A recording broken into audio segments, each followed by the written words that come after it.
Hello there, this is Tattoo Jared. It's been a little bit of a hiatus for me since my last video, and if I look back at the pattern of my life, what usually happens is I go out and live life for a while sometimes, and I kind of become ungrounded in who I am, and then I come back to my corner in a boxing ring or a boxer type analogy, and I have to come back, lick my wounds, and analyze everything that happened. And in this case, it was a case of dating gone poorly. And I reflected a lot on it, and I realized a lot of it was my own fault. And I'm going to go over some of these things that I learned in this episode here. The first thing that I learned was to not ignore red flags because they always come back up later. And in this case, the particular red flag was a person became obsessed with me way too quickly and for no reason. And I've been on the other side of that myself, where I've become obsessed with someone for no reason. And I always say, it says more about me if that happens than it does the other person. Or in this case, it says more about them than anything it does about me. It signals to me a lack in them. And I understand that because I had the same lack in myself at a point. And it can still come back at any given time. And I think there's an African saying where, beware of someone who offers you a shirt that does not have a shirt themselves. It's very similar to that. So I ignored this red flag, even though I knew I probably shouldn't have. But let's discuss here, why do we ignore red flags to begin with? We don't ignore them because we know there's going to be pain on the other side for us. We ignore them because there's good feelings now. And that's exactly what happens. Sometimes it feels good to have someone caring about you affectionately, even if it can be too much and unwarranted, it can still feel good.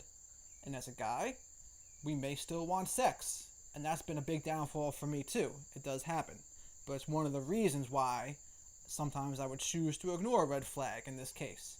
But as we'll go on here and see, it's not the best thing to do. Secondly, trust our intuition. I had a feeling from the start with this one, just something didn't feel right. I had felt smothered and controlled.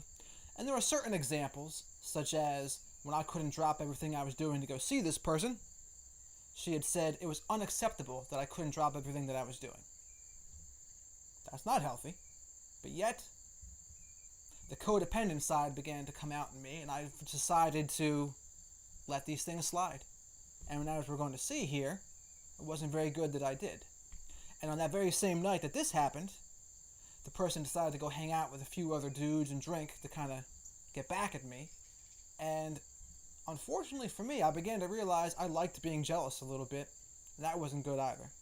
But I went on, I'd slept with this person. And I didn't realize it at first, but I had got some feelings caught up in it after this person began to back away, which is usually as it works in an ego type struggle. But I always use this quote because it's so true and it applies to so many different things. But Stephen King's quote, "We never feel our sanity leaving, we only feel its return." And when I'm obsessed with a person or catch feelings for a person, it can be like I go insane. This is what happens when it's the wrong person, usually. But I go insane. I'm obsessed. I stop doing all the things to make myself happy. I get out of my own routine, and I kind of blend in with someone else's routine. And this isn't good either. Other things that I did wrong here. I began to respond toxically to other people's toxic behavior. What does that mean? I began to gossip. I began to talk about people that weren't in the room to try to gather information. I would sometimes talk poorly about others. And all of these behaviors, this is toxic. Small-minded thing to do, if you've ever read The Magic of Thinking Big. Talking about others, unless you're talking them up, is a very small-minded, weak thing to do, and I was feeding right into it. Another thing I've done, another red flag, another problem that this dating went wrong was I was not speaking to a person I had a problem with. I was talking to other people about a person I had a problem with. This is also very toxic. If I have a problem with someone, I need to discuss it with that person, not with everyone else but that person. This is just straightforward things to do. Oscar Wilde said, "A true friend stabs you in the front." And damn it, isn't that the truth? Right? So those are the things and the ways this last little dating fiasco went poorly. I look back, I should have trusted my instincts, should have recognized red flags, but instead what happened was I caught some feelings eventually, even though I didn't want to. Intellectually, I knew it was the wrong thing to do. But man, when your feelings are caught up in something, your heart gets caught up, it doesn't listen to a word your brain says. That's why it's so important to not ignore these red flags. Because once the feelings are caught and you get intimate with someone, man, you're in for a wild ride, let me tell you. And all we can do at that point is hold on, and hopefully we come out the other side with a couple lessons that we have learned. And that's what's happened to me. I was in the ring, living life, kind of got beat up a little bit. I retreated to my corner, and my trainer helped me reflect on what was going on here, and this is what I discovered. And so I know now to certainly not make the wrong decisions like that again, to ignore red flags, to do something just for sex, because I'm finding that's the wrong thing to do too. I shouldn't ever do that, but it's my biggest bugaboo I could let happen. I'll choose to ignore things because I want to have sex. Poor choice.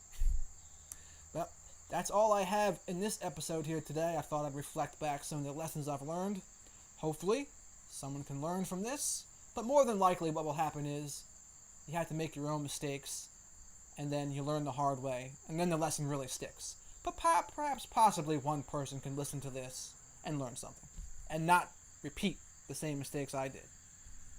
Thank you. And again, I'm Tattoo Jared on Patreon, and my email address, mellowmentoring@gmail.com, if anyone ever wants to reach out for coaching help in any area of their lives. Specifically this, I enjoy talking about the relationship area a lot, and the science of people. But that's all I have for you today. Have a great rest of your day.